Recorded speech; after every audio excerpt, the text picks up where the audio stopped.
बोली बांके बिहारी लाल की जय। श्रीमद् भागवत पुराण की जय। भक्तों, आज के जितने भी संसार के प्राणी हैं, उनके मन में एक प्रश्न हमेशा उठता है कि मैं इतनी भगवान की भक्ति करता हूं, मंदिर जाता हूं, तीर्थ स्थान जाता हूं, दान पुण्य करता हूं, फिर भी मैं दुखी क्यों? या ऐसे प्रश्न कई बार रहते हैं कि वो फलाना व्यक्ति कितना धर्मात्मा है, कितना दान पुण्य करता है, कितना भगवान की भक्ति करता है, फिर भी उसके जीवन में दुख क्यों है? हर प्राणी के मन के अंदर इस प्रकार का प्रश्न आज इस कलयुग के अंदर रहता है। तो भक्तों, इस प्रश्न का उत्तर केवल एक शब्द या एक वाक्य में मिलना बड़ा मुश्किल है। यदि आप चाहते हो कि इस प्रश्न का उत्तर मिले, तो आपको संपूर्ण भागवत कथा का 7 दिवसीय श्रवण करना होगा। जब 7 दिवस की श्रवण में, 7 दिवस की भागवत कथा में जब कई प्रकार के ऐसे प्रसंग आएंगे जिसके अंदर हमें ये मिलेगा कि प्राणी भक्ति करने के बाद ही वह दुखी है। जैसे जैसे प्रसंग आते रहेंगे, वैसे वैसे आपको इस प्रश्न का उत्तर भी मिलता रहेगा। बोलिए भागवत पुराण की जय। भागवत पुराण के आज के महात्म्य में नारद जी के द्वारा भक्ति, ज्ञान और वैराग्य को किस प्रकार से कल्याण हुआ, आज इस प्रसंग के अंदर बताते हैं। सौनकादि मुनि सहित 88,000 ऋषि मुनियों ने सूत जी गोस्वामी मुनि को यह प्रश्न किया कि सूत जी गोस्वामी मुनि, ये जो साप्ताहिक भागवत कथाएं वह 7 दिन की ही क्यों होती हैं? सर्वप्रथम इस भागवत कथा को किसने सुनाया? तब सौनकादि मुनि के इस प्रश्नों को सूत जी गोस्वामी मुनि क्या कहते हैं कि सर्वप्रथम इस श्रीमद् भागवत कथा को भगवान नारायण ने ब्रह्मा जी को सुनाया, ब्रह्मा जी ने अपने पुत्र नारद जी को सुनाया, नारद जी ने व्यास मुनि को सुनाया, व्यास जी ने अपने पुत्र सुखदेव मुनि को सुनाया, सुखदेव मुनि ने इनको राजा परीक्षित को सुनाया। और जब राजा परीक्षित को ये सुखदेव मुनि सुना रहे थे, उस समय हजारों ऋषि मुनियों के साथ सूत जी गोस्वामी मुनि भी वहां पर विराजमान थे। उन्होंने इसका श्रवण पान करके सौनकादि मुनि से 88,000 ऋषि मुनियों को सुनाया। और इन्हीं ऋषि मुनियों ने, इस 88,000 सौनकादि आदि ऋषि मुनियों ने इस संसार के अंदर श्रीमद् भागवत कथा रूपी इस गंगा को प्रवाहित किया, जिसके कारण हम आज इस श्रीमद् भागवत कथा का पान करने का सौभाग्य प्राप्त कर रहे हैं। बोलिए श्रीमद् भागवत पुराण की जय।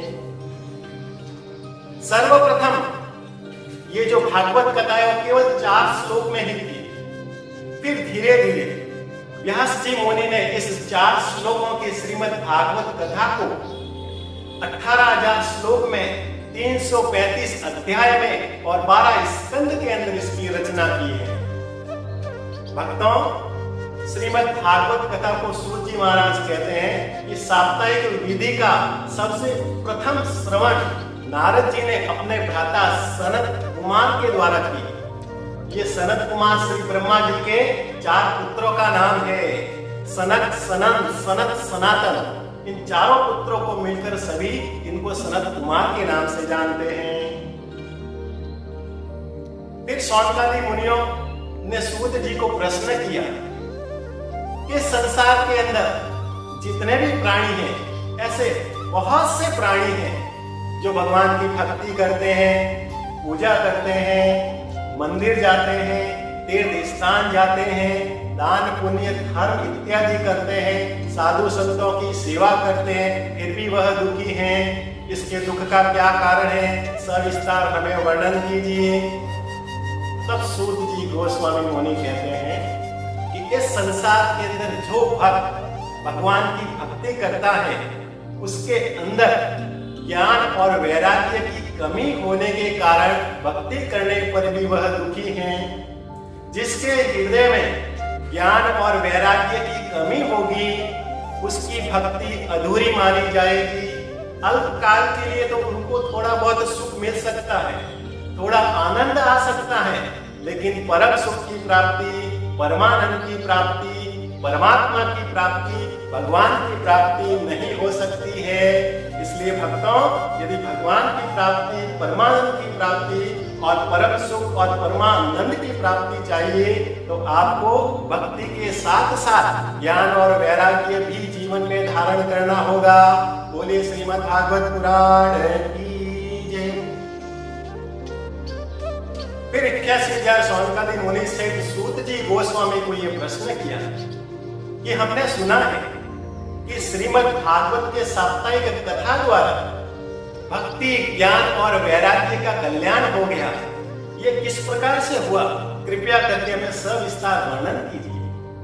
तभी सूत जी गोस्वामी मुनि कहते हैं कि एकदा ही विशालाय सत्वार ऋषियो मला सत्संगाट समायाते ददृष्ट नारदम। एक बार सनत कुमार जी बद्री विशाल के अंदर भ्रमण कर रहे थे, यात्रा कर रहे थे, तभी उनकी दृष्टि नारद जी के ऊपर पड़ी। उनको नारद जी दिखाई दिए। जैसे ही नारद जी दिखाई दिए तो सनत कुमार ने इस नारद जी को पूछा। क्या पूछा? कथम ब्रह्म नंदीनन मुखो कुत चिंतो तरो भवान त्वरित गद्यते कुत्र कुतश्च आगमन तव। हे ब्रह्मा के पुत्र नारद जी, आप इस प्रकार से मुंह उदास लिए क्या कर रहे हो? इधर इस बद्री विशाल के अंदर इस प्रकार से आप उदास चेहरा लेके क्यों घूम रहे हो? ऐसा उदास चेहरा तो केवल उसी का होता है जिसका किसी ने धन हरण कर लिया हो। क्या आपका भी किसी ने कोई धन हरण कर लिया है जिसके कारण आप उदास चेहरा लेके इस बद्री विशाल के अंदर घूम रहे हो? तो नारद जी ने कहा, नारायण नारायण, खर्च न कूटे चोर न लूटे, दिन दिन बढ़त सवायो पायो जी मैंने राम रतन धन पायो, पायो जी मैंने राम रतन धन पायो। ऐ सनत कुमारों, मेरा धन क्या है? मेरा धन राधा श्री राधा श्री राधा। मेरा धन तो श्री राधा है, भगवान है, नारायण है। उसको ना कोई चोर लूट सकता है, ना खर्च करने पर कम हो सकता है। मेरी उदासी का कारण ये नहीं है कि मेरा किसी ने धन हरण कर लिया है। तो फिर नारद जी क्या कहते हैं? मैं परेशान क्यों हूँ, मैं चिंतित क्यों हूँ, मेरा चेहरा इतना उदास क्यों है? तो सुनो।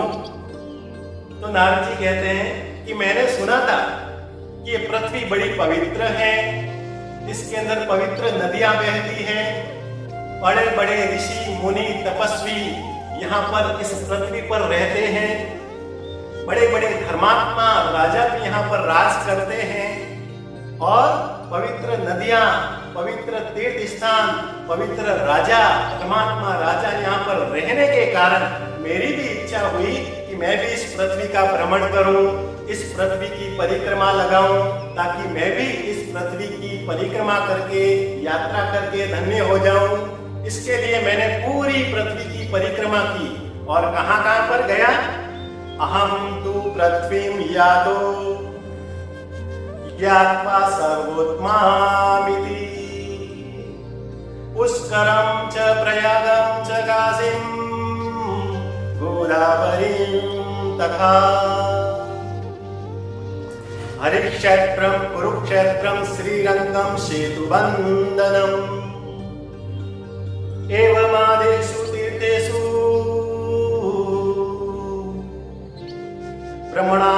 ब्रह्मणानहितस्तथा। सनत कुमार जी, मैं इस पृथ्वी के पवित्र कई हरिद्वार, उज्जैन, गया जी, काशी, अयोध्या ऐसी पवित्र स्थान और पवित्र नदियों की मैंने यात्रा की। हर जगह मैंने यात्रा की, परंतु मेरे मन को, मेरे हृदय को कहीं पर भी संतोष नहीं हुआ। बोलिए भागवत पुराण की जय।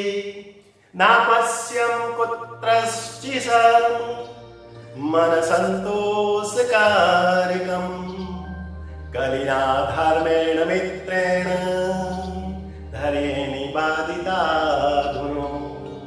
मेरे मन को संतोष क्यों नहीं हुआ? मैं कि जहां जहां भी गया वहां पर देखा कि जितने भी प्राणी यहाँ रह रहे थे उसके मन के अंदर स्वार्थ, कपट और झूठ, इस प्रकार का धोखा, पाखंड हर एक के मन के अंदर बैठ गया। कोई किसी का सम्मान नहीं करता, ना कोई बड़ों का सम्मान करता था, ना कोई किसी साधु संतों का सम्मान करता था। ऐसा देखकर मेरा हृदय बड़ा ही विचलित हुआ। फिर मैंने क्या देखा आगे चलकर? जमीन, जायदाद, धन और दौलत के लिए भाई भाई, पति पत्नी, माता पिता, पिता पुत्र आपस के अंदर झगड़ा कर रहे थे। और तो और मैंने कई जगह ऐसा भी देखा कि इस धन दौलत और जमीन जायदाद के लिए एक दूसरे की हत्या भी कर रहे थे। ऐसा देखकर मेरा मन बड़ा ही विचलित हुआ। फिर देखा कि कन्याओं, माताओं पर अत्याचार हो रहे हैं, उसका कहीं पर भी सम्मान नहीं हो रहा था। लोग नास्तिक हो गए थे, भगवान के नाम पर पाखंड और ढोंग कर रहे थे, भगवान के नाम पर लोगों को ठग रहे थे, लोगों को धोखा दे रहे थे। और तो मैंने देखा कि लोगों के मन के अंदर किसी भी प्रकार की कोई दया नहीं थी, ना करुणा थी, ना एक दूसरे के लिए सहयोग की भावना थी। लोग झूठ और कपट के द्वारा व्यापार करके अपार धन कमा रहे थे और उस धन से नशा कर रहे थे और भी गलत गलत प्रकार के कार्यों में लग गए थे। जब इस प्रकार का देखा तो मेरा मन बड़ा दुखी हुआ, मैं बहुत ही उदास हुआ। फिर आगे चलकर मैंने देखा, क्या देखा? तरुणी प्रभुता गे शाल को बुद्धिदायक कन्या विक्रयण लोभा दंपति नाम च कलकलम। विवाह के नाम पर कन्या और वर और कन्या का विक्रय, क्रय विक्रय हो रहा था। दहेज के नाम पर धन दौलत मांग रहे थे। जब तक इतने धन, इतना दौलत नहीं देंगे, मैं अपने पुत्र का तुम्हारी पुत्री के साथ में विवाह नहीं करूंगा। इस प्रकार से लड़के और लड़कियों का विवाह के लिए सौदा होने लगा। ये था कलयुग का प्रभाव। ये जो कलयुग का प्रभाव था, इसके कारण जितने भी लोग थे उन सबकी बुद्धि दूषित हो गई थी। ये कलयुग कौन? ये कलयुग अधर्म का मित्र है, और जिसका मित्र अधर्म हो वहां पर प्रेम और शांति कैसे हो सकती है? बोलिए श्रीमद् भागवत पुराण की। और देखा कि कलयुग ने हर जगह पर जिस प्रकार से प्रभाव डाला। मैं जैसे ही आगे गया, वृंदावन गया, तो मैंने वहां पर देखा कि एक कन्या रो रही थी। यमुना तट के पास में एक कन्या रो रही थी। उसके पास में एक स्त्री उसको संवर भुला रही थी और उनके सामने दो वृद्ध पुरुष अचेतन अवस्था के अंदर लेटे हुए थे। वह रो रो कर सबको पुकार रही थी, मेरी मदद कीजिए, मेरी सहायता कीजिए। सब लोग उनको सुन रहे थे, लेकिन कोई भी उसकी सहायता के लिए पास में नहीं गए। मैं भी उनको देखते देखते जैसे ही उनके पास से गुजरा तो उस सुंदर कन्या ने मुझे पुकारा, भोगो साधु क्षणम तिष्ठ मश्चिंता मपि नाशय दर्शन तव लोकस्य दहरम परम।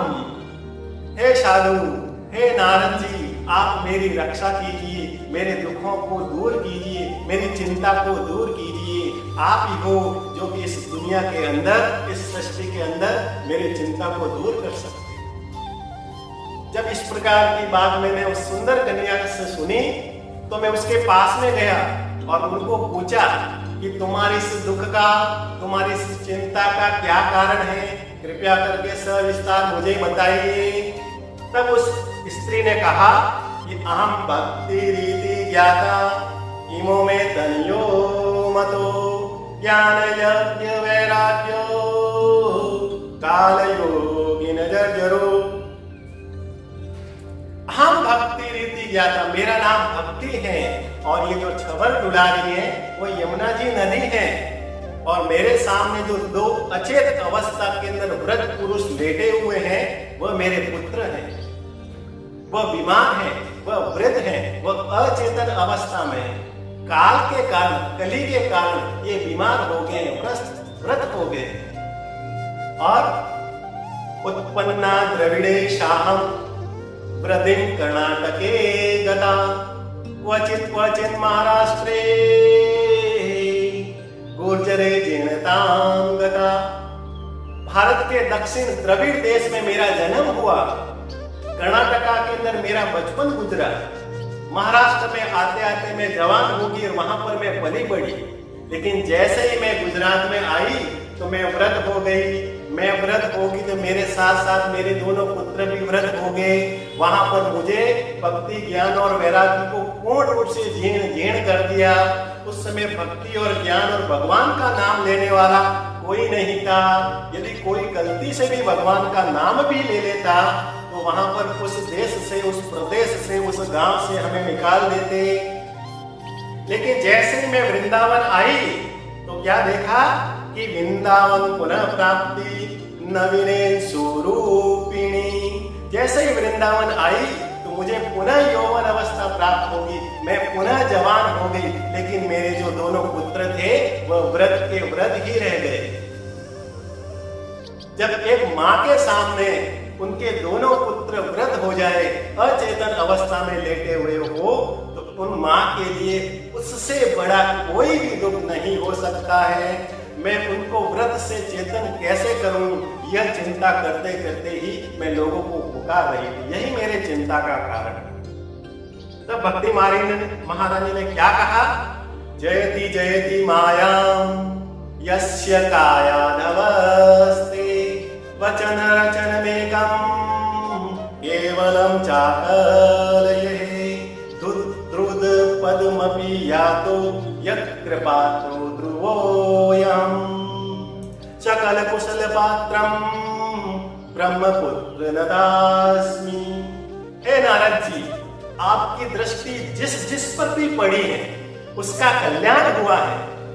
प्रहलाद जी के ऊपर, ध्रुव जी के ऊपर आपने दृष्टि डाली तो उसका कल्याण हो गया।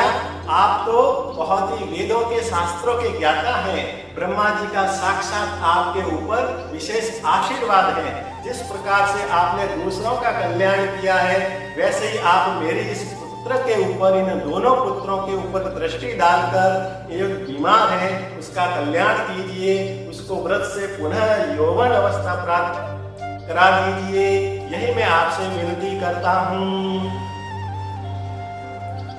तभी सौनकादि मुनि ने कहा कि नारद जी, आप तो वेदों के, शास्त्र के ज्ञाता, क्या आपने कोई श्लोक, वेद, गीता का पाठ इत्यादि नहीं किया?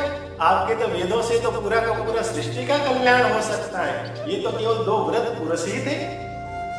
तब नारद जी ने कहा, नहीं नहीं, मैंने इनको वेदों का पाठ भी पढ़ाया, कई श्लोक भी कहे, मंत्रों का उच्चारण भी किया।